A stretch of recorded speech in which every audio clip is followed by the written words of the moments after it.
Radio Comunión, una comunidad abierta e incluyente. La Biblia y los derechos humanos.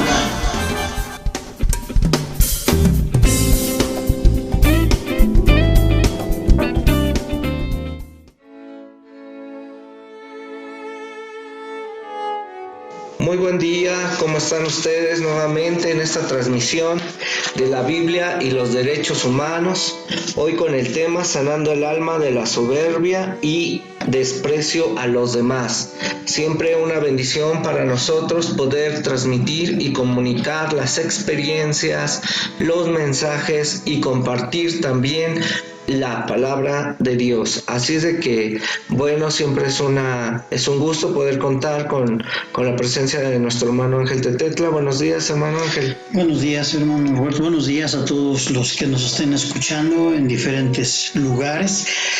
Pues como siempre, con una invitación a que participe con nosotros al análisis de lo que es algo tan importante como la sanidad, una sanidad que trae como consecuencia tantos problemas, y decían en algunas ocasiones, y yo estoy de acuerdo en esos comentarios, que el siglo XXI iba a ser el siglo de la enfermedad y de los problemas psicológicos. Así que entonces pues estamos tratando algo que es lo que nos caracteriza y lo que nos preocupa día tras día, que es la enfermedad del alma, un aspecto tanto físico como espiritual. Por eso, nuevamente, bienvenidos a todos y los invitamos a que participen en este diálogo con nosotros.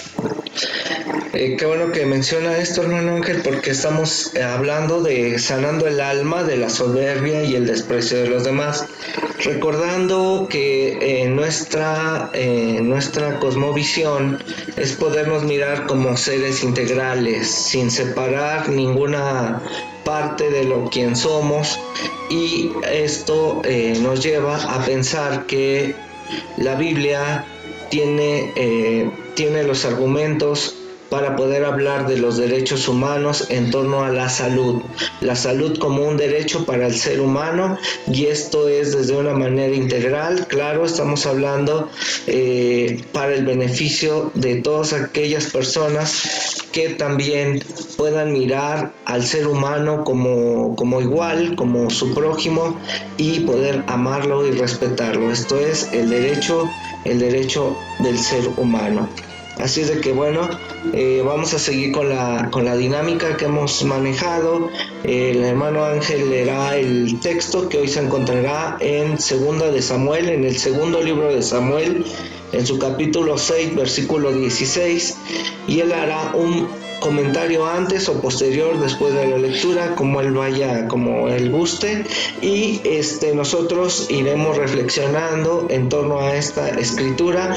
Así es de que si puede tener a la mano su Biblia o solamente escucharlo para que posteriormente haga sus comentarios, recordando a los que nos están escuchando que tenemos nuestra página en Facebook, recordando que estamos en Centro Cristiano Comunión, también en correo electrónico centrocristianocomunión8@gmail.com, o por nuestro canal de YouTube poderse suscribir.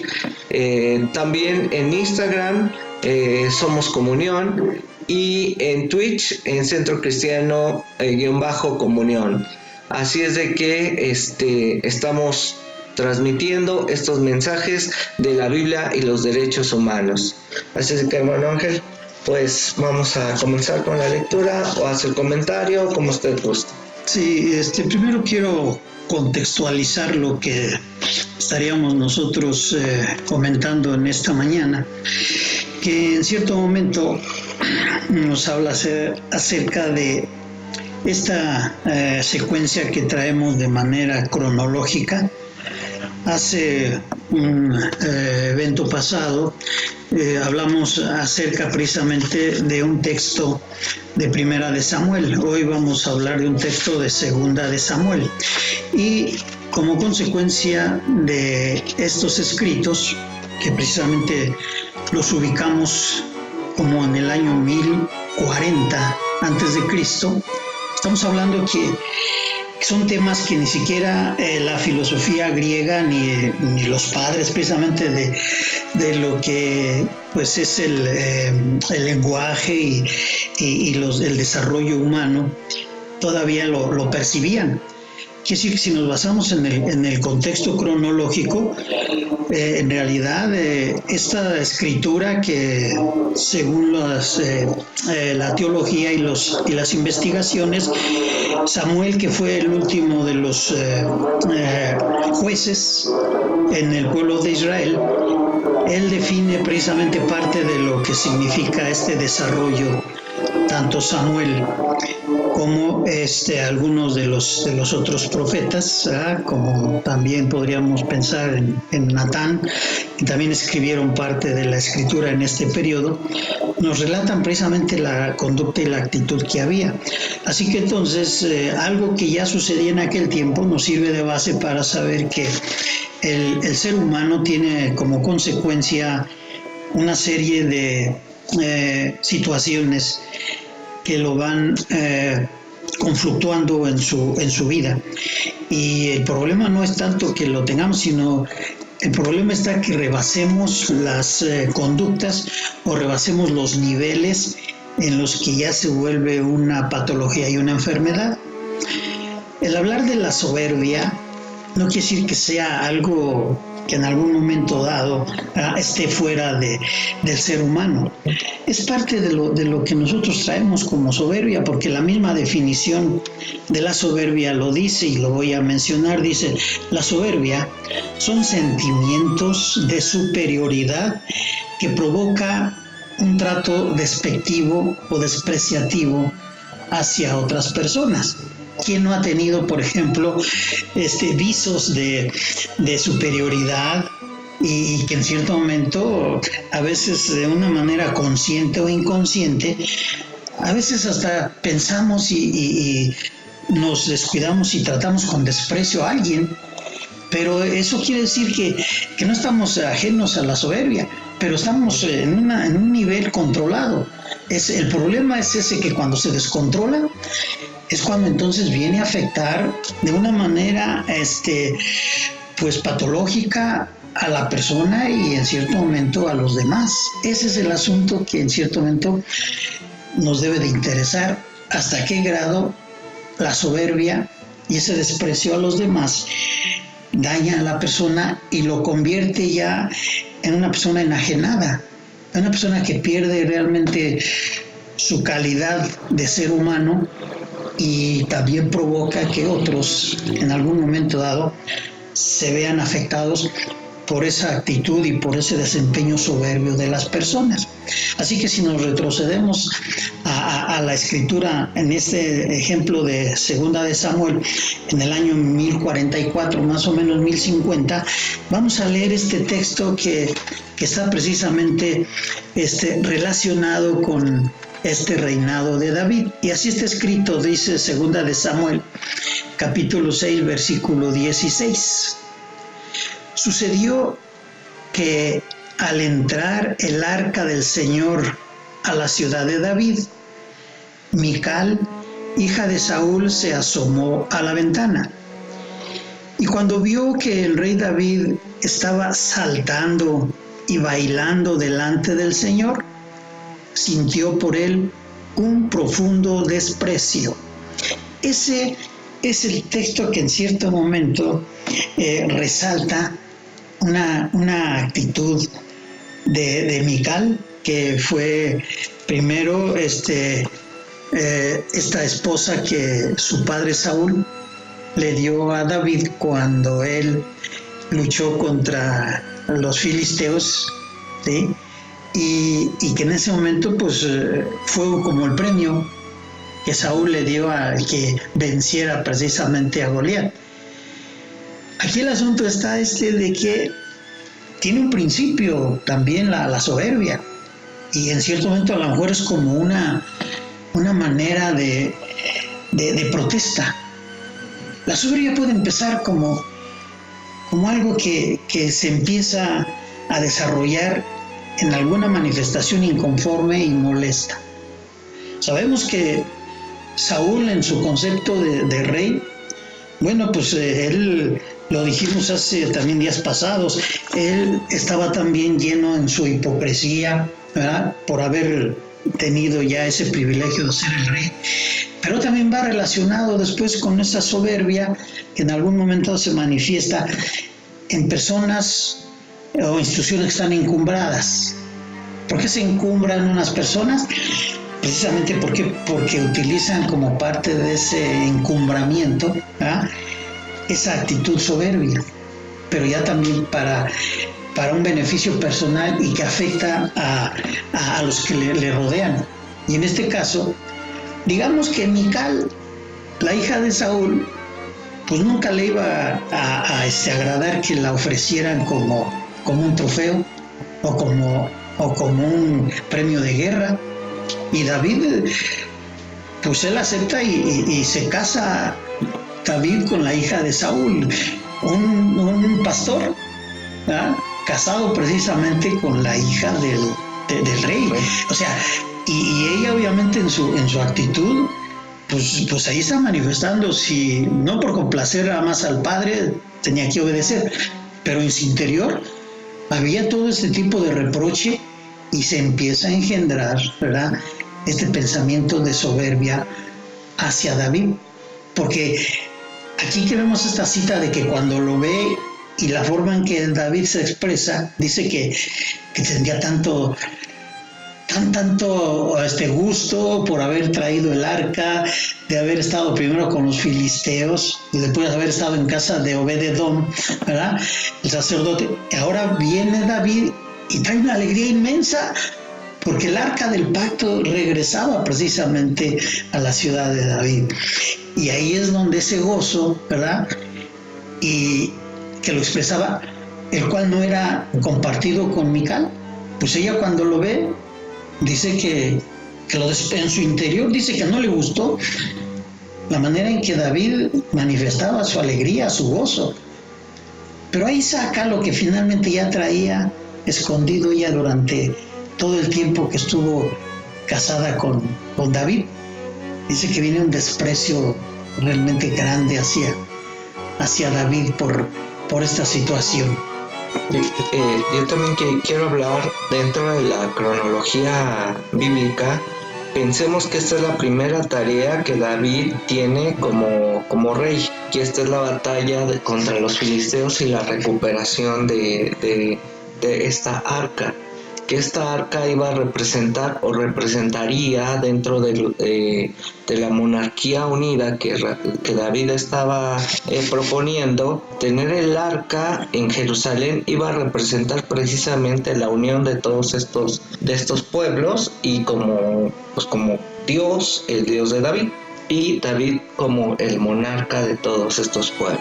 Pensar de esto, estamos hablando de la trayectoria que acabamos de mirar, cómo la hija de Saúl, Mical, hace burla de David cuando él entra a la ciudad, muy gustoso, muy contento, muy jovial, dando piruetas y cabriolas. Entonces ella mira el desprecio, y muchas veces como que pasamos de vista también por lo que David había pasado. Esto es todo el proceso que él había tenido, la lucha que había tenido, y también el proceso de una muerte de un conocido suyo, que por detener el arca, pues él muere, entristece, se enoja, se frustra. O sea, hay pérdidas también en ese caminar. Y como usted bien decía, él se ubica en una zona donde lo vemos como él cambia sus vestidos de rey por unos vestidos de sacerdote. O sea, lo vemos que él cambia su vestimenta de rey por algo que se llamaba el efod. El efod, que era una vestimenta del sacerdote, porque venía de ver al sacerdote, y recordando que él había cambiado su vestimenta de pastor a rey, y ahora dejaba su vestimenta de rey por sacerdote. Y de esta manera, pues el sacerdote solamente estaba destinado para hacer ciertas actividades o labores dentro de este pueblo, pues, y que eran los sacrificios, que era la cuestión de las artes, y de lo relacionado con la actividad cúltica y del sacrificio dentro de la ciudad. Entonces David se pone en vestimentas como un levita, vamos a ponerlo de esa manera, y él para muchos podría ser volver a la condición sencilla, humilde, que muchos podrían decir que Dios lo sacó de esa condición, ¿no?, para ponerlo como rey. Pensaría también en esa visión de asomarse a la ventana de Mical y mirarlo con esa vestimenta y dar vueltas y piruetas y brincar de esa manera y con esa vestimenta humilde, sencilla a lo mejor, que utilizaba el sacerdote, o pensar que él ya no tenía los atavíos del rey. O sea, eso no estaba como del todo bien para una realeza. No era como el estereotipo de lo que pedían del rey, ¿no? Un rey firme, como Saúl, ¿no?, que usted acaba de mencionar, que ya habíamos visto que él también había mencionado su hipocresía, y una hipocresía es mostrarse un rey todopoderoso. Y en este caso vemos a un David que se desprende, se desinhibe de sí mismo y empieza a tener esas expresiones de alegría en torno a un agradecimiento, a una victoria, que también eso lo podríamos reflexionar más adelante, porque pues estas victorias, recordando que pues tienen que ver con el contexto, era nuevamente de muerte, acabar con ciertos grupos, derrotarlos, y entonces de esa manera poder mostrar el poderío del rey. Entonces ahorita es poder resaltar cómo va la transición. David, si es que hablamos cronológicamente, es el primer encomienda que él tiene: ir contra los filisteos y traer el arca que ellos tenían y traerlo a la ciudad de David, y pasar esta transición entonces de campesino, de un cuidador de animales, pasar a ser un rey, y luego posteriormente pasar por un proceso donde también él se da cuenta que hay pérdidas, hay frustración, hay dolor por parte de David, y entonces más adelante él también se indigna, y hay una muestra también de transformación como símbolo de la vestidura, donde él se viste de efod de lino. Entonces él pasa de ser de campesino a rey, de rey a una vestimenta levítica o sacerdotal, y entonces con esta vestimenta entra a la ciudad y empieza a brincar. No es tan bien visto por esta Mical, hija de Saúl, por cómo ella tenía su referente de cómo era el rey. Entonces David rompe con el paradigma de cómo es la realeza. Qué tan difícil es dentro de la cultura mesopotámica y todas estas civilizaciones, que el rey se vistiera de un campesino. O sea, ya cuando eres rey ya no puedes bajarte de ese trono, porque tú eres el símbolo de esta divinidad, del Dios Todopoderoso. Es muy difícil, casi siempre hay esa transición, como lo acabo de mencionar, de pasar de pobre a rico, pero de rico a pobre ya no se podía. Entonces era una muestra de cómo también Mical lo ve con este menosprecio, con esta burla o con esta soberbia, y menosprecia a David. Ahorita quiero verlo desde ese punto de vista nada más, porque hablar de la soberbia y el desprecio hacia los demás, como bien mencionaba, dentro de esa definición es actuar como superior de los demás, sentirse más importante que los otros, y menospreciar aquellas personas que están teniendo distintas expresiones. A veces se tiene que ver con una excesiva confianza o un mecanismo de compensación de algo que no se tiene.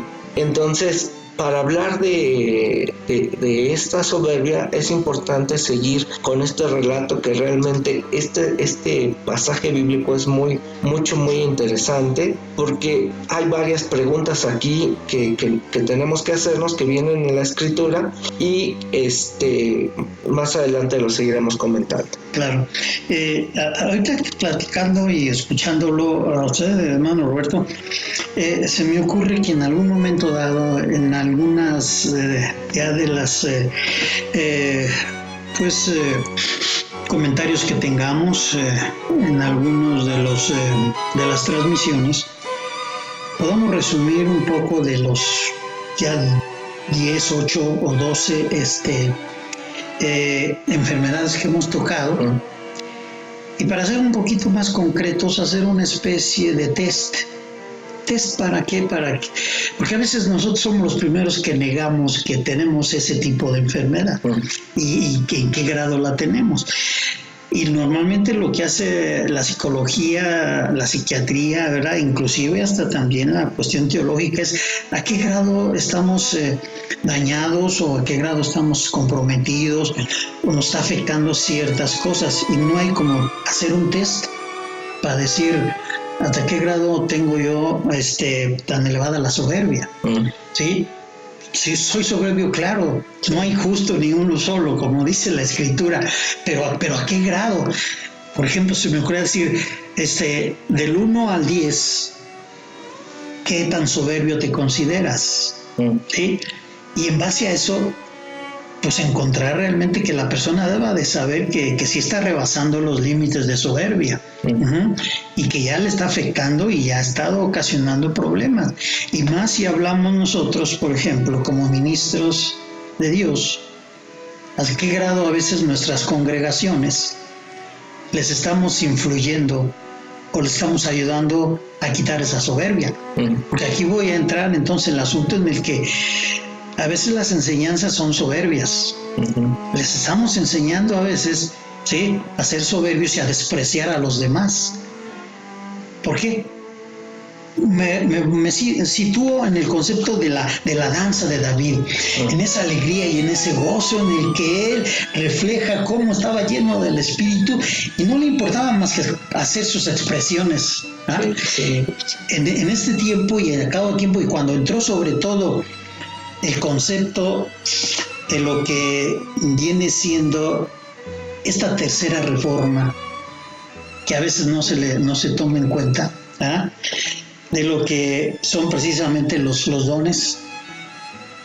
Cuando hablamos de que la tercera reforma, después de la teológica, ¿sí?, después de la segunda, que viene ese concepto del hablar en lenguas, de expresiones espirituales que se manifiestan a través de la danza, a través de manifestaciones que en algún momento dado en muchas iglesias se critica y se dice, esto no se debe de hacer porque sale fuera de orden, ¿sí? El ser carismático, que en este caso David estaba mostrando lo que es una conducta carismática tomada por así como con el espíritu, y danzar y bailar. Hoy las iglesias carismáticas, que en algún momento dado tienen expresiones de canto, de danza, ¿sí?, y entonces son criticadas por los conservadores y son despreciadas. Hoy vemos en siglo XXI cómo hay iglesias de corte carismático en el que son mal vistas, despreciadas inclusive por las iglesias históricas, que odian a que se hable a veces en lenguas, o a que se dance, o a que se utilice en un culto instrumentos así como de gozo, y como batería y saxofones y cornetas. Es una actitud que viene tan enfermiza en este tiempo, y yo he escuchado pastores, líderes religiosos que son soberbios, desprecian esta actitud o esta conducta carismática. Si bien a veces como que se excede y sale fuera de control, pero no deja de haber desprecio y enseñanza soberbia en muchas doctrinas. Y ese tipo de situaciones son las que pues también tenemos que mencionarlas. ¿Por qué? Pues porque seguimos con esa misma actitud de desprecio. ¿Qué tan difícil es, por ejemplo, como usted menciona, que un hombre, que un joven de ser pastor, escala a un nivel de rey y después vuelve a bajar? ¿Qué tan difícil es que no le afecte su mente? Ujú. Porque normalmente la soberbia viene cuando viene el crecimiento, cuando viene esa egolatría, cuando viene ese narcisismo. Ha sido una de las conductas que los psicólogos, los psiquiatras más han buscado, ¿sí? Desde este tiempo que ya había también psicólogos y psiquiatras como los profetas. No solamente debemos de pensar que la psiquiatría y la psicología a través de Sigmund Freud y después de los que vienen le preceden a él, ¿no? Sino que ya analizando esta situación ya se manifiesta una conducta y los mismos profetas advertían y decían en qué soberbia, ¿sí? En qué actitud estaban cayendo, ¿sí? Todos los reyes, que esa era parte de su trabajo. Y para confirmar esto cito lo que dice José de San Martín. Dice: la soberbia es una discapacidad que suele afectar a pobres, infelices mortales que se encuentran de golpe con una miserable cuota de poder. Sí. Qué tan importante es que el hombre, la mujer, esté centrado y que no lo vuelva soberbio cuando va escalando esos niveles que en algún momento dado como sociedad siempre vamos a estar teniendo en el desarrollo. Sí, será importante seguir citando el texto bíblico, el contexto, porque partiendo, por ejemplo, del 6 en su versículo número 12, usted lo mencionó, entonces fue David y llevó al arca de Dios desde la casa de Obededón a la ciudad de David, haciendo fiesta. Yo no entendería una fiesta con lamentos, o sea, esta situación de poder entender la celebración como una cuestión de reprimir el ser o el cuerpo. O sea, muchas personas por la apariencia, por la creencia, por sus dogmas, muchas veces mutilamos nuestro cuerpo para la celebración. Esto es las expresiones de alegría, las expresiones en nuestra cultura mexicana se llama el fandango, y los que lo expresan mejor son los bailarines. Ir a una función de danza y ver el fandango es una expresión de vida. Esto es cómo empieza primero el galanteo. Antes de eso es primero cómo empieza con una danza a lo sagrado. Y después, en acción de gracias ante ese sagrado, ellos empiezan con un galanteo hacia el sexo correspondiente o a quien ellos gusten. Y entonces hay una fiesta y una celebración de dos personas o un pueblo que se ha encontrado, y el cual lo expresan con baile, con danza, con chiflido, con júbilo. En México la expresión del fandango, de la fiesta, tendría que ser esa muestra de la corporalidad, desinhibiendo nuestra propia alma y expresando realmente, yo le llamaría expresiones artísticas del agradecimiento y el gozo que tienen cada uno de ellos. Pero ¿qué es lo que pasa? A eso voy con esta figura que utiliza aquí Samuel, y ahora lo quiero llevar a este contexto que estoy mencionando. Este tipo de danzas para muchos no está bien vista por un sector elitista, que la danza tiene que ser de cierta manera o de ciertas características. Entonces a este tipo de fiesta que se le llama el fandango, a estas danzas se les ha puesto folclore.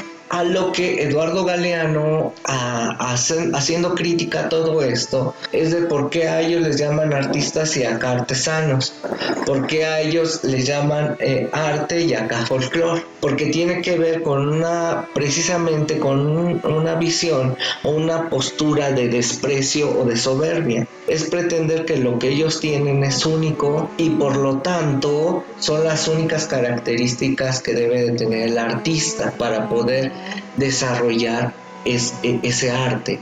Entonces lo que hace la cultura es un folclore, son expresiones del cuerpo y de igual manera los teólogos. O sea, la teología, por ejemplo, latinoamericana, mexicana, se ha criticado tanto por esta opción preferencial a los pobres que muchos europeos dijeron, no, eso no es teología, eso es ética. Vea cómo también dentro del campo teológico hay una gran soberbia, un gran desprecio hacia los demás, y claro que tiene que ver con los poderes, y claro que tiene que ver con la autoridad, y muchas veces pasamos de largo todo este proceso que David tuvo que hacer, como el fandango, como la fiesta. A mí se me hizo, al leer este texto yo lo asimilaba con la danza del fandango, porque al fin y al cabo David pasa de eso de ser un campesino a un rey, y después otra vez. Para muchos pensarían, ay, ve otra vez, ya decayó en ser ahora un sacerdote, ¿no? A menospreciar las funciones o las vocaciones de cada representante, de cada persona. Y yo lo veo, yo lo sigo viendo dentro de nuestro contexto eclesial, sobre todo en las doctrinas, que yo tengo la sana doctrina. Esa palabra la sigo escuchando, que nosotros tenemos la sana doctrina y los demás no. Por lo tanto, ellos tienen que pasar, y otra vez, vea cómo va como el menosprecio, ¿no? O la soberbia. Es que ustedes son herejes, son contumaces, son pecadores, y empezamos a poner situaciones despectivas donde lo único que muestra es una soberbia.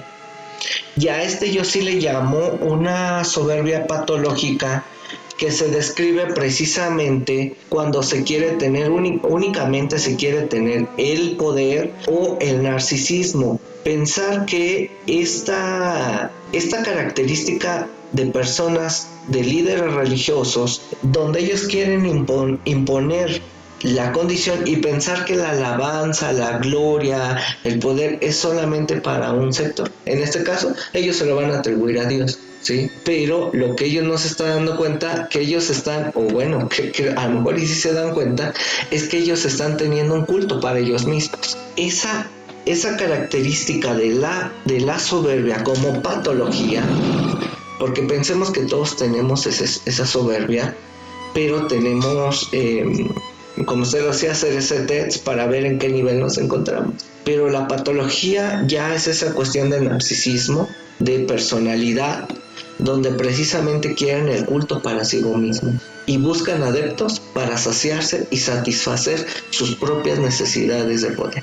Pensemos eso también en este sector religioso, donde la interpretación de la Biblia es únicamente por parte de ellos. Otra es que la sana doctrina es únicamente por parte de ellos, y que el único que salva y que redime es lo que ellos piensan y creen.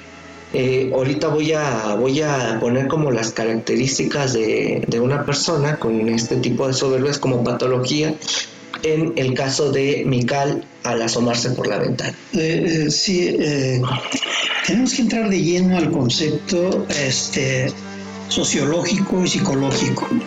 Fue tanto el asunto de la soberbia, que ya estamos hablando del año 450, con el aspecto de Sócrates, Platón, Aristóteles, ya tomaban mucho en cuenta esa actitud de soberbia en la Grecia.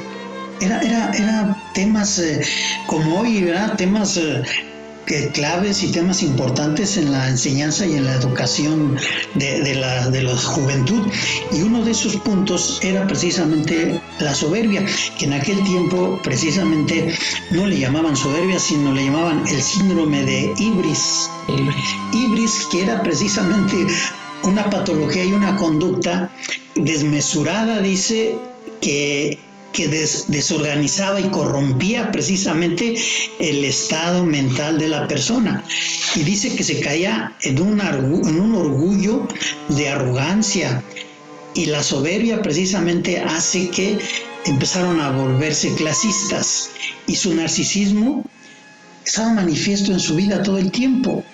Cuando hablamos precisamente de quienes realmente han llegado a un extremo de soberbia o en ese síndrome de ibris, pues aquí nosotros lo vemos en las noticias y decimos, este personaje está saturado completamente de esa patología de la soberbia, porque precisamente su forma de ser, ¿verdad?, es arrogante, ¿sí? Desprecia a los demás. Y ahorita estamos rodeados y desgraciadamente cuando cae un hombre que tiene poder en una nación, cae en ese concepto de enfermedad, de ibris o es precisamente soberbio y arrogante, ¿cuánto daño hace a las personas? Y estamos viendo precisamente lo que sucedió apenas hace unos días en la matanza de ahí del Paso, Texas, como un joven contagiado por la soberbia y el desprecio de Trump, que es el presidente, y lo tengo que decir claro, porque nosotros como ministros de culto también analizamos la vida diaria y qué grado las enseñanzas cristianas están siendo utilizadas para el bienestar del ser humano o están siendo abandonadas y se manifiestan otro tipo de conductas. Y esta matanza pues no es otra cosa más que una actitud de una mente que desgraciadamente ahorita tiene el poder mundial, ¿verdad?, pero que su enfermedad es tal como en ese tiempo y lo manifiesta, y ahora tiene miles, y me atrevo a decir que millones de seguidores, como en el tiempo lo tuvo Hitler, soberbio de la raza aria, de la raza especial. Hoy la supremacía blanca dicen que es la que está tomando ese lugar de los nazis que aparentemente están desapareciendo, y hoy vuelve a tomar la supremacía blanca ese poder. Pero tiene que haber alguien que los esté azuzando, alentando y contagiando, y ese tiene que ser un personaje muy influyente. Así que entonces desde ese tiempo las enseñanzas griegas era también una parte importante de cómo detener esa enfermedad, esa patología en el ser humano. En pleno siglo XXI seguimos todavía con ese problema y con esa situación. ¿Qué hacer entonces? ¿Cómo tratar estos asuntos? Pues desde el hogar, desde la casa. Como padres, ¿cómo estamos instruyendo a nuestros hijos para ser soberbios y para que también desprecien a los demás? Desde ahí estamos creando, estamos formando, ¿sí?, hombres potencialmente soberbios y que van a discriminar y van a despreciar a los demás. Ahí en el seno familiar, ahí los mismos nosotros como padres estamos enseñando eso. Y después en las iglesias, ahí mismo no sabemos exactamente que si la doctrina que estamos haciendo está cargada de soberbia y de desprecio hacia los demás, y me atrevo a decir que desde ahí viene parte del problema. Desconozco si este presidente Trump tenga una afiliación religiosa, no sé si sea metodista, no sé si sea presbiteriano, no sé si sea bautista, católico no creo que sea, pero de que en cierto momento también, aunque la Iglesia Católica considera la soberbia como uno de los pecados capitales, eso siempre se ha atacado y evita la soberbia, ¿sí? Porque ese es uno de los problemas, que en algún momento la conducta también se relaja cuando cae en esa situación. Así que vivimos en medio de una patología de soberbia y de desprecio a los demás cotidiana y rutinaria constantemente. Es importante también que podamos mencionar otra vez desde el texto lo que leía hermano Ángel, esta Mical nuevamente es preguntarnos por qué Mical, hija de Saúl, se asoma por la ventana. O sea, ¿qué simboliza, qué representa, qué nos enseña o qué pistas podemos obtener al estar hablando de Mical, hija de Saúl, y por qué se asoma a la ventana? Una de ellas, bueno, dentro es pues que salían a las calles. Cuando entraba el rey, todo el mundo salía a las calles. O sea, esto era, no se retenía también de la alegría o del triunfo del rey para desinhibir también su propio cuerpo y celebrar el triunfo obtenido, y ellos salían a tal grado que lo vemos en distintas representaciones, como la gente sacaba sus mantos, sacaba sus palmas y lo ponían delante del rey. O sea, era una expresión de alegría y de júbilo increíble. Pero bueno, en esta situación Mical solamente se asoma por la ventana. O sea, no hace lo que hace el pueblo. O sea, ella se detiene en desinhibir, o ya para no poner desinhibir, vamos a poner, ella no tiene el mismo gozo que todos, que el pueblo, porque el pueblo sale contento al ver a David llegar con el arca, y ella solamente se queda a la distancia mirando, y en vez de reconocer este logro del otro, ella señala y critica y pone en calidad de desprecio a lo que hacía David o lo que hizo. Muchas veces así nos estamos metiendo en lo que no nos importa, primero, para empezar. O sea, hablo de los líderes religiosos, se meten en las vidas de las personas sin importar si les está dañando. Ellos quieren obtener ese poder y quieren tener esa confianza excesiva, y ellos determinar lo que otros tienen que hacer. Esto lo digo porque tiene que ver con un mecanismo de compensación, lo que ellos carecen. Estamos hablando de personas, de estos líderes religiosos, políticos, donde realmente hay una soberbia y desprecian a los demás como Mical, al ponerse a la distancia y no ponerse en la condición o en los zapatos, o lo que le llamaríamos empatía con los demás. Esto es, voy a señalar a la comunidad LGTBIQA, o sea, voy a señalar a los ninis, y les pongo despectivamente adjetivos, y voy a señalar a este sector de adictos, y voy a señalar para yo preponderarme como un ser, como una persona por encima de ellos. O sea, ellos están enfermos, ellos son los que necesitan, yo no necesito nada. Y me pongo así en la ventana, a la distancia, sin tener empatía con ellos. Eso es por una parte. Un soberbio piensa que ha logrado así grandes cosas, que tiene una posición y no se quiere bajar de ese pedestal. Le ha costado, por lo consiguiente, como le ha costado eso, que él piensa eso, no quiere soltar ese altar, ese podium, o lo que se le llame esa cima que ha conquistado, y por lo tanto pues también tiene una inseguridad precisamente en obtener o en perder esto. La otra es de que todo tiene que ser aprobado, tiene que tener la aprobación por los demás, su gobierno, como usted acaba de decir, esta matanza que hay o que hubo, tiene que ver para aprobar el gobierno en el cual ellos están poniendo su confianza, y este es un gobierno precisamente con desprecio a los demás. Entonces nosotros, la raza blanca, como ellos se dicen, somos superiores a estos de color o de México para abajo. Entonces estos no pueden entrar. Entonces pues estos valen menos, mejor dicho, que la bala con la que los estamos matando. Porque la bala sí cuesta para ellos, y por lo tanto, por eso cometen tantos destrozos. O sea, ellos les gusta verse con halagos, ver constantemente sus logros, Carmen al principio, pero después ya verse pues en situaciones que a ellos ya no les importa.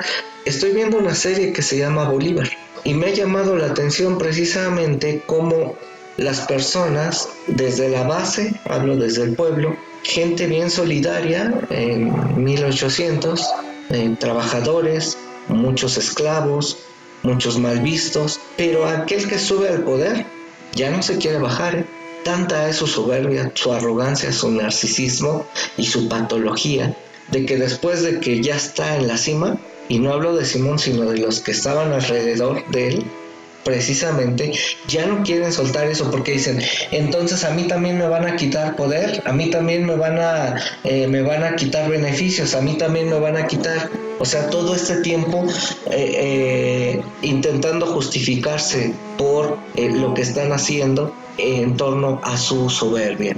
Y la otra que tiene que ver precisamente es que las ventanas que nosotros podemos representar con lo que hace la hija de Saúl, Mical, tiene que ver con asomarse sí a las vidas de las personas, pero no asomarse en su propia vida.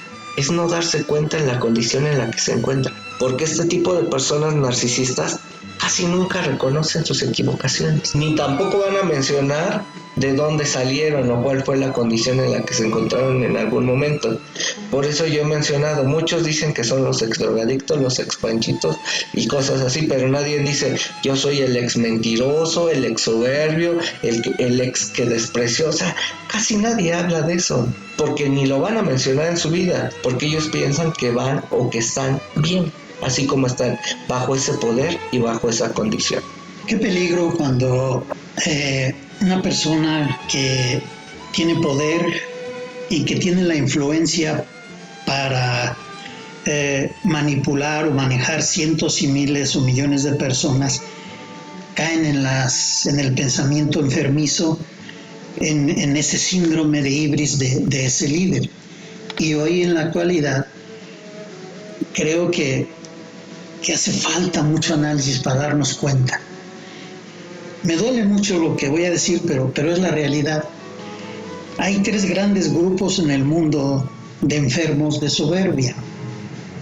3 grandes grupos que quiero decirle que en el concepto de iglesias podríamos decir que forman el 75% de los 750 millones de habitantes, 750 mil millones. A ver, espera, 7.500 millones de habitantes en el mundo. En el mundo, supuestamente estamos ahorita en un promedio de 7.500 millones de habitantes, de los cuales estos 3 grupos, a los que me refiero, forman casi el 75% de esas corrientes religiosas. Y estoy hablando precisamente en el mayor a menor grado, estoy hablando del cristianismo. Se incluyen los católicos, se incluyen los evangélicos. No estoy haciendo una separación, sino porque también a veces los católicos dicen yo soy cristiano, y a veces aunque los evangélicos dicen yo no soy católico, pero siguen exactamente muchas de las mismas doctrinas. Sí. O sea que en su mayoría, hablando de unos 3.000 millones de cristianos, son en su mayoría, es decir, no todos, pero en su mayoría, soberbios. ¿Y por qué lo digo así? Porque los cristianos inmediatamente piensan en que la iglesia católica o la iglesia evangélica dice precisamente que es universal. El catolicismo, la definición es universal, ¿sí?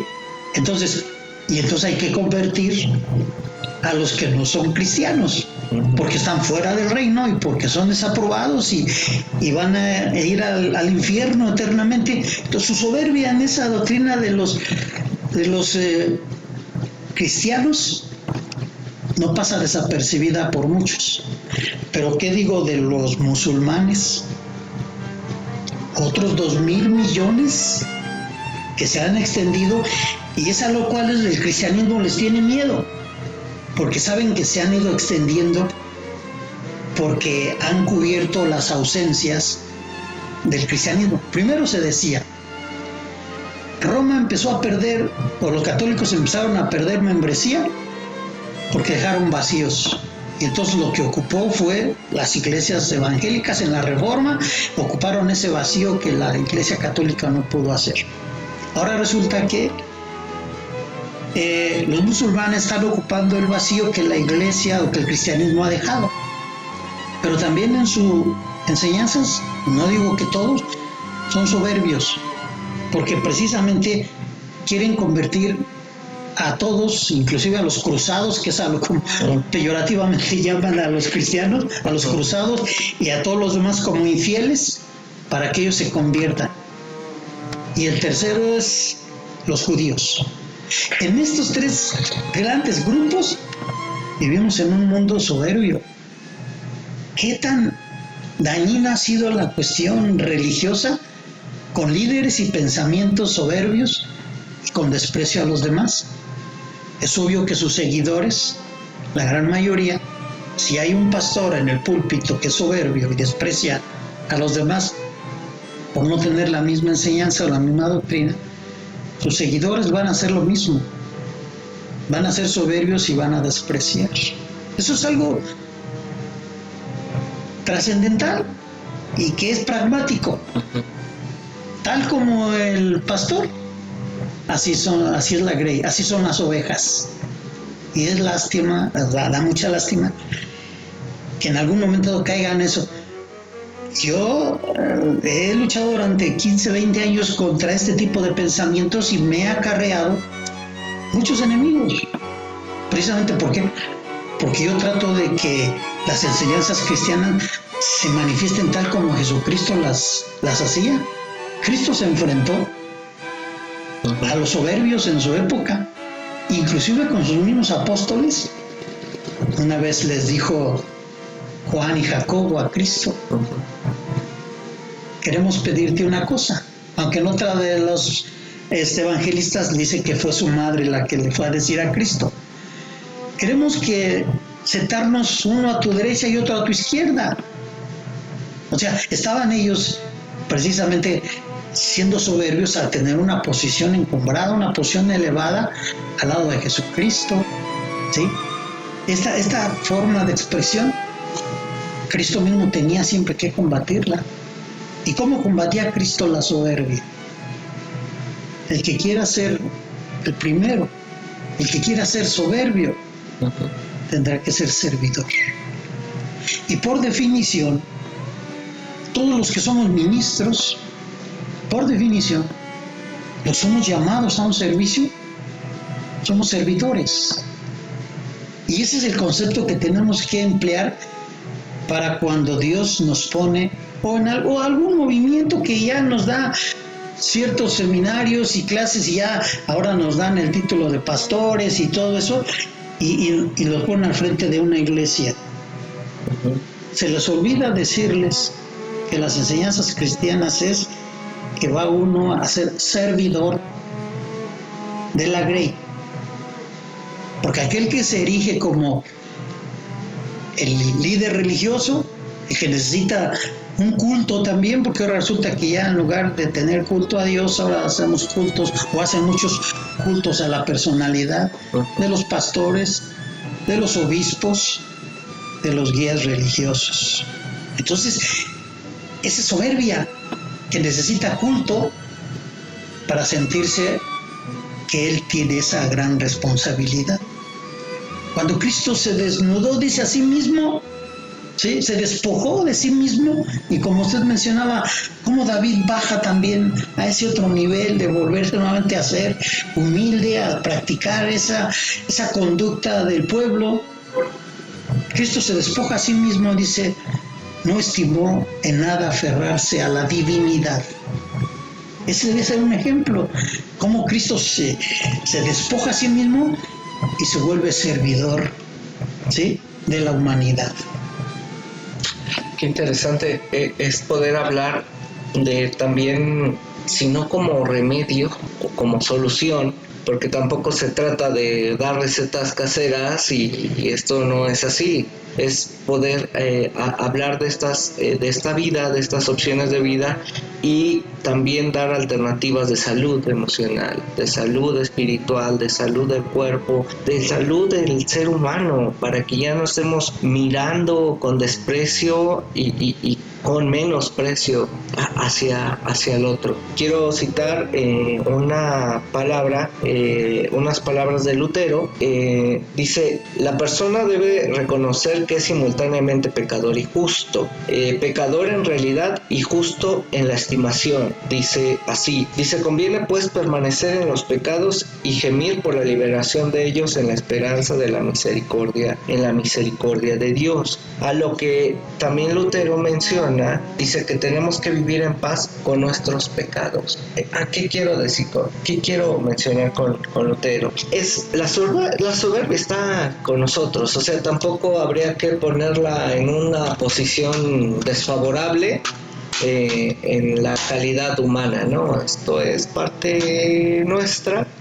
Ahora, es como nosotros convivimos con ella, a lo que diría Lutero, tenemos que vivir en paz con nuestros pecados. Muchos dicen, hay que saber convivir con nuestros demonios, hay que saber vivir con esta condición que tenemos, ¿sí? Aquí el problema está precisamente cuando ya es patología, ya no se ve como parte del ser humano la soberbia o el desprecio a los demás, sino se ve, ¿sí?, en forma de ministerio, en forma de presidencia, en forma de dirección, o sea, ya se ven en rasgos o en rangos, mejor dicho, de jerarquía. Y lo pongo así porque la soberbia precisamente tampoco tiene que ver que uno sea director de una empresa, sino que no sea empático con aquellos con los que está trabajando. Por eso es pensar que esta reflexión tiene que ser desde la gente, desde el cristianismo, no para únicamente. Hace tiempo usted me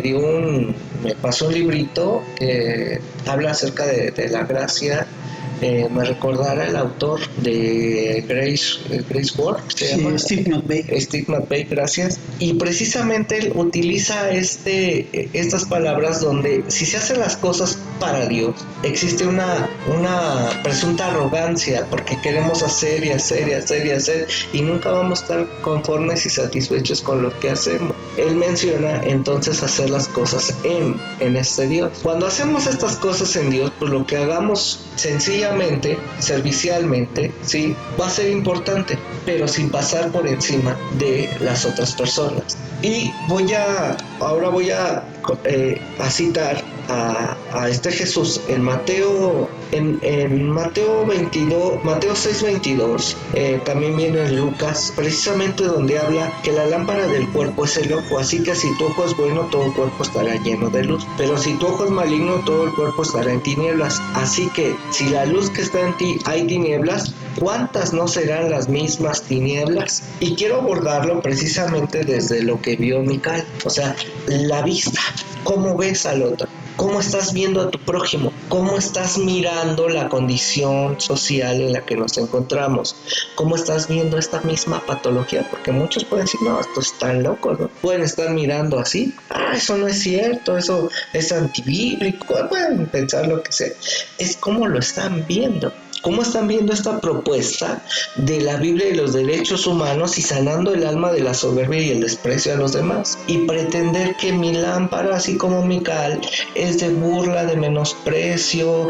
Hay muchos ejemplos. También cuando leía este texto me acordaba mucho de la historia de Sansón, cuando precisamente le quitan los ojos y se están burlando de él. O sea, esta representación de cómo Mical mira a la otra persona, en este caso a David y a todo el pueblo, porque David representaba al pueblo, no es otra cosa que un desprecio, ¿sí?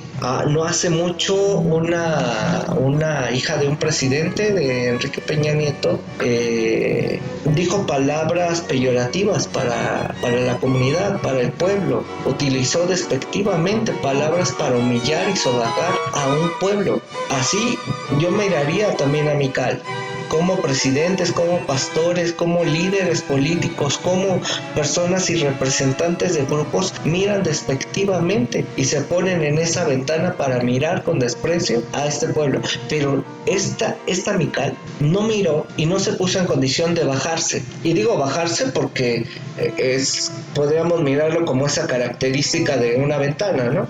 O salirse. Para no poner bajar, ¿por qué no salió y se puso con todo el pueblo a celebrar? Y también a brincar juntamente con con ellos, sino solamente miran con desprecio. Si es que este Jesús se está utilizando también como una ventana del alma a la vista, a lo que miramos, voy a citar a Paulo Freire, para que podamos nosotros confrontar, resistir o convivir con esta soberbia, diría Paulo Freire, una de las cosas es mirar la realidad en su metodología de ver, juzgar y actuar. Una de las cosas sería ver cómo nos encontramos nosotros, ver en qué condición está el pueblo o dónde nosotros nos estamos desenvolviendo. Es mirar la realidad, cuáles son las necesidades y las empatías que nosotros tenemos que tener con ese sector. Y Paulo Freire diría, el pueblo no es ignorante. A lo que hoy el actual gobierno también está utilizando esa frase de Paulo Freire. ¿Para qué? Para ponernos en una condición al mismo nivel. Y no tendríamos ni que bajarnos, ni que subirnos, sino ponernos en la misma situación. Eso es mirar. Y si la lámpara de nuestro ser son los ojos, es mirar la realidad en lo que nos encontramos, y es notar y es poder mirar que la soberbia es una gran enfermedad que está dañando a nuestra comunidad de fe, y el desprecio con términos religiosos son los que están acaparando ahorita una sociedad de fe que está siendo lastimada y destruida. Viene a mi mente la escena cuando sorprenden a una mujer, dice, en el acto mismo del adulterio. Hay una escena en la cual a veces nos vamos pensando en que cuando viene la turba, ¿verdad?, y arrojan a la mujer a los pies de Jesús, se pensaría que Jesús habló a defensa de ella.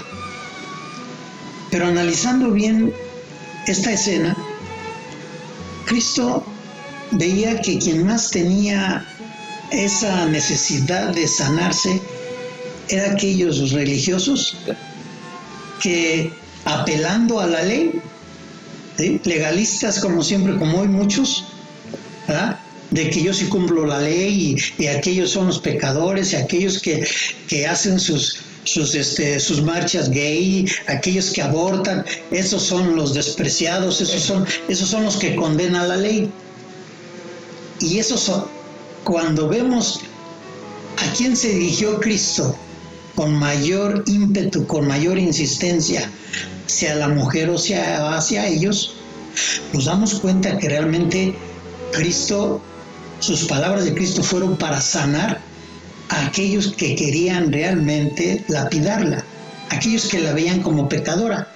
Esta mujer estaba sana, esta mujer desempeñaba su vida en una libertad, ¿sí?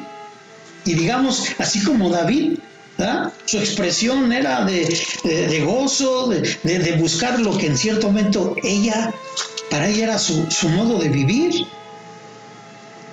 Sí se prostituía, claro, pero el asunto está de que aquellos que la están mirando, como se dice, con unos ojos de condenación, se asoman nada más a ver y no querían salirse de ahí más que apelaban a su legalismo y a su ley, ¿sí?, para ver qué haces tú con ella. La ley dice que debe hacer apelar tú qué haces con ella. Uh-huh. Cuando Cristo los observa y ve qué tan dañados están, como legalistas, como guías religiosos, y sobre todo también hoy en la actualidad, esa misma escena la encontramos muchas veces, que condenan, que agreden, ¿sí?, a muchos inocentes, a muchos que expresan su vida de una manera libre. Así como David danzando, y dice que se le veía todo, ¿no? Uh-huh. Y se ofendieron.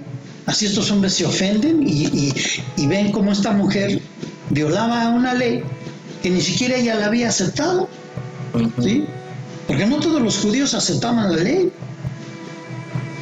Spinoza fue uno de ellos que dijo: yo vengo, ¿sí?, de una cultura judía, Baruch Spinoza, pero nunca he aceptado la manera en que la han enseñado. Él se vuelve un prototipo de cambio, de transformación en cuanto a lo que era el cristianismo real. Y entonces cuando Cristo observa a toda esa turba y a todos esos legalistas que la amenazan para que la maten y para que muera y la condenen, las palabras de Cristo fueron muy sabias. el que esté limpio de pecado, Sí. que arroje la primera piedra. El soberbio tiene que mirar dentro de sí, si es que quiere realmente reconocer y recomponer su conducta soberbia. Tiene que mirar dentro de sí. Así yo también he hecho eso y ahora los critico, ahora hablo contra ellos, ahora quiero su destrucción, ahora quiero su muerte. Por eso las palabras de Cristo hacen reflexionar a uno, sobre todo a los legalistas, a los que se apoyan en la ley escrita, aunque está escrito, dice Pablo, la ley mata, pero el Espíritu vivifica. Hay que ver a las personas con el espíritu interno, con un espíritu de amor, con un espíritu de humanismo, y no bajo la letra de una ley que en cierto momento lo único que está haciendo precisamente es volver más soberbios a los que las enseñan y a los que las practican. De ahí precisamente la cita de este libro de Grace Wall, Caminando bajo la gracia. Y le mando un saludo hacia Estados Unidos, a Steve McVey, porque platicando con él comprendí muchas cosas cuando yo apenas iniciaba mis primeros pasos en lo que era la gracia de Dios. Entendiendo la gracia, la Biblia desde Génesis hasta Apocalipsis adquiere otro nivel de apreciación, otra manera de ver a Dios. Pero para eso son años. Pero lo primero es aceptar que es uno soberbio. Y cuando se retiraron los hombres, se dieron vuelta, estaban sanados. ¿Por qué? Porque Cristo los hizo reflexionar. Tú vas a matar a alguien cuando tú también eres culpable o eres reo de muerte porque has violado muchas veces la ley. La soberbia se empieza a curar con las reflexiones de Cristo. Y el mejor mensaje, para no leerlo, es el Sermón del Monte. El Sermón del Monte es lo primero que Jesucristo vino a decir para que la soberbia de muchos empezara realmente a extinguirse, o al menos a disminuirse, porque repito, la soberbia en el ser humano nunca se acaba, pero hay que reducirla a lo mínimo para que no dañe, porque ser soberbio a veces nos ayuda. Ser soberbio en su mínima expresión, ser un poco egocéntrico, ¿sí? Porque nos hace que nos superemos a nosotros mismos, nos reta en nuestro pensamiento, nos reta esa soberbia a ser cada vez mejores, pero no para desprecio ni para enajenarnos, sino más bien para adquirir esa manifestación cristiana. Y aquí podría hacer una pregunta al aire. ¿Cristo era soberbio o no? Lo voy a dejar para en otra ocasión que tengamos tiempo poderlo explicar. Pero me remito al asunto en cuanto a la creación de Dios. Dentro de nosotros está lo bueno y lo malo. Dentro de Jesús estaba lo bueno y lo malo. Pero Él sabía exactamente cómo conducir esa característica de lo malo y lo transformaba en bendición. Claro. Así debemos de ser y enseñar a que lo malo que tenemos, ¿sí?, que nunca se nos va a quitar, lo podamos traducir en bendición y cosas buenas para nosotros y para los demás. Al principio mencionaba que el propósito de estas reflexiones, de estos estudios, de estas charlas, es precisamente ver en la Biblia el derecho humano y cómo es de que nosotros podemos ir sanando. Esto es lo que en la actualidad le llaman inteligencia emocional, salud emocional, porque pues al fin y al cabo la soberbia va a estar ahí, sino es otro término de los psicólogos, es esa resiliencia que nosotros tenemos para poder convivir o poder nosotros ver en dónde utilizar esta soberbia y en dónde no. o sea, tener esta capacidad emocional. Y esto me recuerda, para ir también cerrando, en otras palabras de Jesús, en Lucas 19, en su versículo 10, cuando Jesús está teniendo un diálogo con Zaqueo, él al final concluye diciendo: porque el Hijo del Hombre vino a buscar y a salvar lo que se había perdido. Y pienso yo que en esto estamos insistiendo, hermano Ángel. O sea, lo que Jesús vino a salvar, no estamos hablando de de un contexto de fuego eterno, de muerte eterna, ni de estas cosas sensacionalistas, sino estamos hablando de esta palabra salvación como el soterios, como la salud para el ser humano. ¿Y qué es lo que se había perdido? Sí, se había perdido esta salud, pero se había perdido el derecho del ser humano, o sea, el menosprecio, la humillación. Y Jesús vino a salvar y a rescatar a aquel que había sido menospreciado. O sea, ahorita vimos esta cara de aquellos que están menospreciando esta enfermedad patológica, pero también habría que ver a aquellos que se han sentido menospreciados y humillados por este tipo de personas. Y decir que también cada uno de nosotros estamos llamando a ser sanos, ¿sí?, a ser rescatados de esta condición que nos podamos encontrar, y que nosotros no estemos en esa condición desfavorable. Yo sé que no es fácil de decir, pues hay que elegir estar bien, ¿no? A veces se necesita de esta ayuda profesional, y no nada más es elegir, sino también asumir la complejidad y ser serios también en que muchas veces necesitamos esta ayuda. Por eso Jesús da estas alternativas. Yo vine a buscar y a salvar lo que se había perdido. Y lo que se había perdido precisamente es el ser humano. Entonces lo que vino a salvar Jesús vino a salvar al ser humano. Esto es que nosotros nos salvamos de nosotros mismos, de nuestra condición desfavorable. Entonces, para que haya un tirano, soberbio, arrogante, pues también tiene que haber otro sector que está aceptando esa humillación. Y es donde empieza uno a tener que también asumir su responsabilidad y decir: no, yo no quiero esto para mi vida. Yo no quiero que menosprecien mi condición.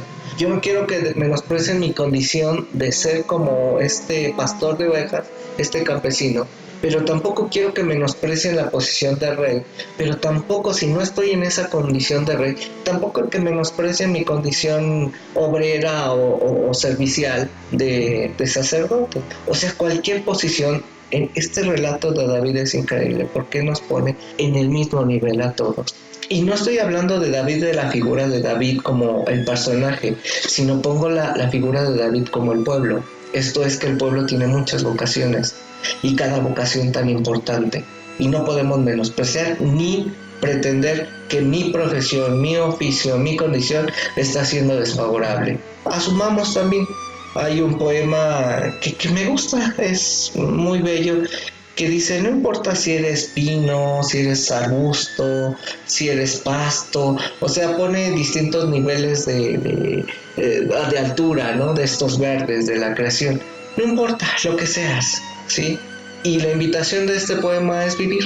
Acepta quién eres y vivamos como somos, en una condición de dignidad, en una condición de apoyo, de reciprocidad, de solidaridad, de amor incondicional. O sea, estas situaciones son las que nosotros tendremos que modificar para ya no entrar en esta soberbia patológica, ni en este desprecio que muchas veces nosotros hacemos hacia los demás, ni tampoco este sector que también tenemos que salir de la condición que a veces nos han puesto, o sea, los vulnerados.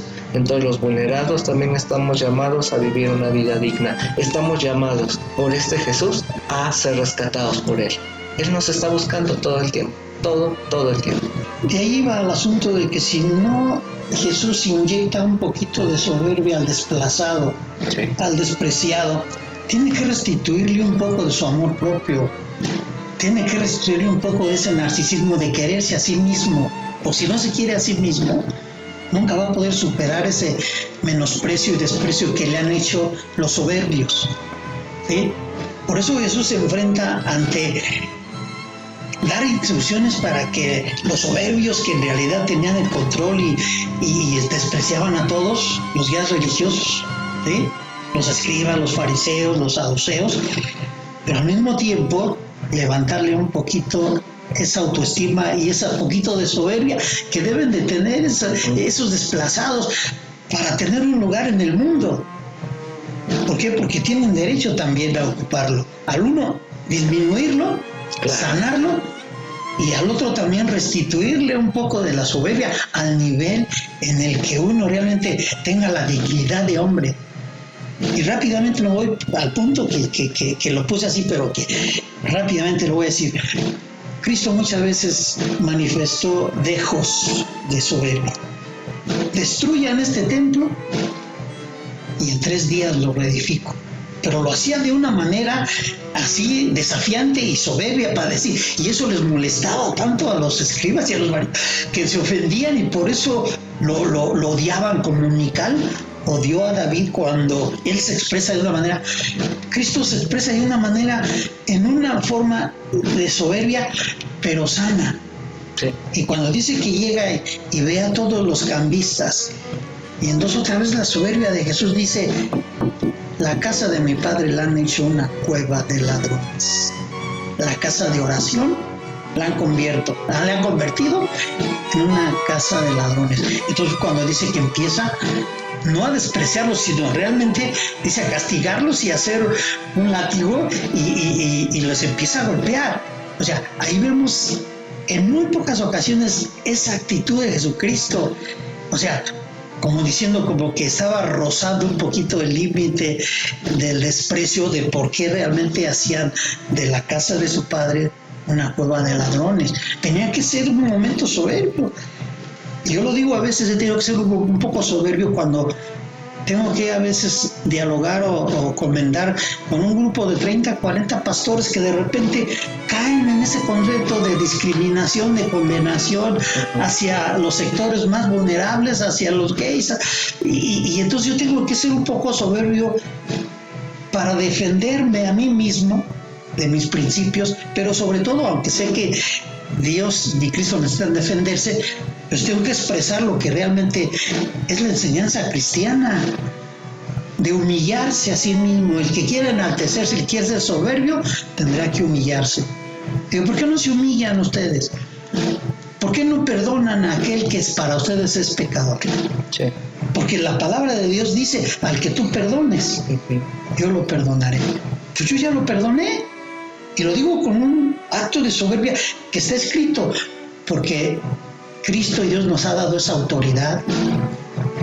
Al que los demás han pecado, al que los demás lo han condenado, nosotros tenemos la autoridad para restaurarlo y que se sienta él, ¿sí?, sobrevalorado, y que recupere su dignidad, lo que otros pastores y guías religiosos han condenado. Nosotros tenemos que andar en la sociedad, ¿sí?, levantando a los que ellos han tirado, precisamente con la dignidad que tenemos como personas y como ese derecho que Dios nos ha dado para restaurar, para liberar de la opresión a muchos.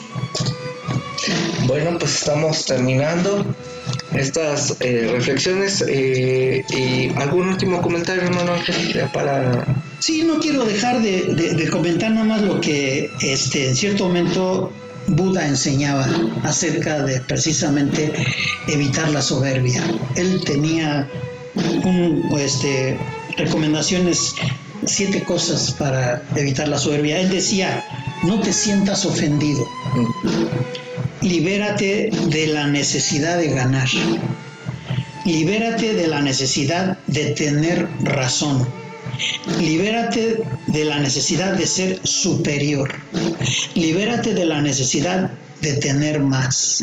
Libérate de la necesidad de identificarte con tus logros, y libérate de la necesidad de tu fama. Gracias, hermano Ángel. Bueno, pues estamos cerrando. Yo quiero cerrar con esta forma de poder mirar la soberbia y seguir haciendo un llamado con estas palabras de Lutero: tenemos que vivir en paz con nuestros pecados. vivamos en paz, estamos llamados a estar en paz y con lo que tengamos en nuestro ser. Así de que Dios nos bendiga, por favor, puedan hacer sus comentarios y poder compartir también este material. Nos despedimos. Hasta luego.